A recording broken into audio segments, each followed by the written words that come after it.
En voyant au sol le chauffard qui venait de percuter à moto son fils âgé de 8 ans, Anthony est alors assailli par la rage. Et oui, on a envie de tuer à ce moment-là. Sauf que ma femme m'a appelé en me disant « Léo, il a besoin de toi ». Et ça m'a fait je me suis décollé du gars tout de suite parce qu'elle a prononcé le prénom de mon fils. Donc c'est ce qui m'a fait m'arrêter. Sinon oui, je le tuais, j'en suis sûr. Dimanche soir, Anthony, sa femme et son fils sortent d'un repas de famille dans ce quartier. Au même moment, à quelques rues, 2 motos non homologuées circulent à vive allure.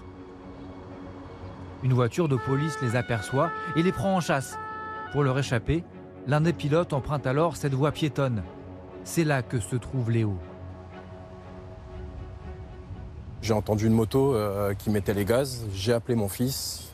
J'ai pas eu le temps de lui dire reviens, qu'il s'est retourné, il a vu la moto et il s'est fait ça en une fraction de seconde. Il s'est fait dégommer. J'ai vu mon fils disparaître sous mes yeux, se faire embarquer par la moto. Donc on était juste à 5 mètres derrière lui. On a couru et là quand j'ai vu la moto, le mec et mon fils, je me suis dit il peut pas rester là. Je sais qu'il faut pas déplacer un corps à ce moment-là.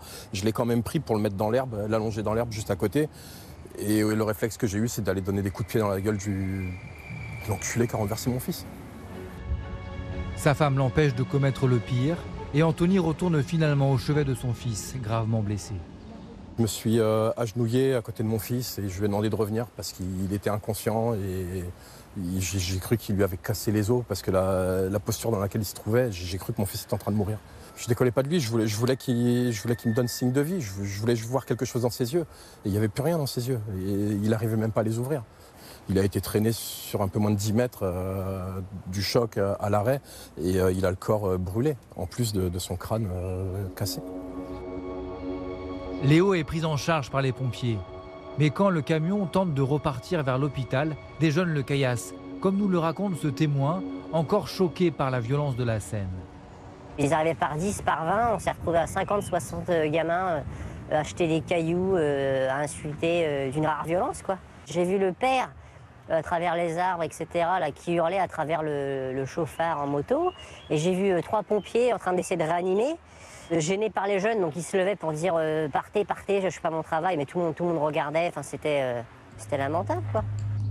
Comme d'autres habitants du quartier, il est excédé par ces rodéos urbains. Face à ce phénomène récurrent, surtout avec le retour des beaux jours, la municipalité a mis en place une plateforme internet pour signaler les chauffards et permettre aux forces de l'ordre d'intervenir plus rapidement. Maintenant, la loi nous permet de saisir justement ces motos. Et d'ailleurs, depuis le début de l'année 2023, on en a quand même saisi 10.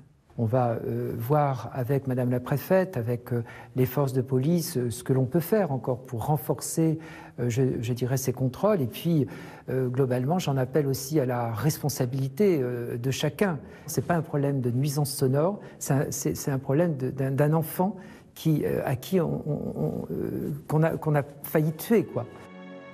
Pour lutter contre ce fléau, l'augmentation des contrôles ne suffit pas selon certains syndicats policiers. Il faut explorer d'autres pistes, comme la surveillance par drone. Pour pouvoir localiser, pour pouvoir identifier les rodéomènes et pour pouvoir bien sûr les sanctionner. Quand je parle de sanctions, il faut aller là aussi très rapidement, encore plus loin. C'est-à-dire que confisquer le scooter, mais ne pas le rendre à son propriétaire. Il en est responsable, qu'il soit le conducteur ou pas. Interpellé sur place, le pilote à l'origine de l'accident est âgé de 20 ans. Il a été placé en détention provisoire, mis en cause pour blessure involontaire, circulation sans assurance et rébellion. De leur côté, les médecins se montrent rassurants devant l'état de santé de Léo, mais l'enfant reste toujours hospitalisé.